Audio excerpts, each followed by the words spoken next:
সাতক্ষীরা মনে রাখবেন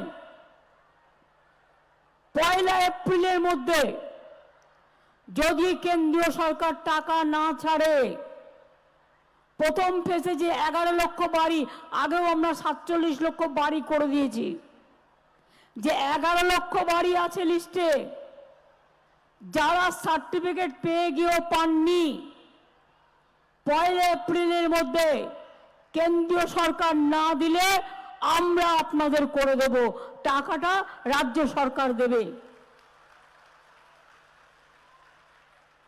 সরাসরি মুখ্যমন্ত্রী তো অনেকে আবেদন করেছিলেন, আমি সেটাকেও ভেবে দেখতে অনুরোধ করব। আর 2, এছাড়াও আদিবাসী ডেভেলপমেন্ট বোর্ড থেকে, আদিবাসী ডিপার্টমেন্ট থেকে আদিবাসীদের বাড়ি করা হচ্ছে, আপনাদের বাউরি বোর্ড থেকে বাউরিদেরও করা হচ্ছে।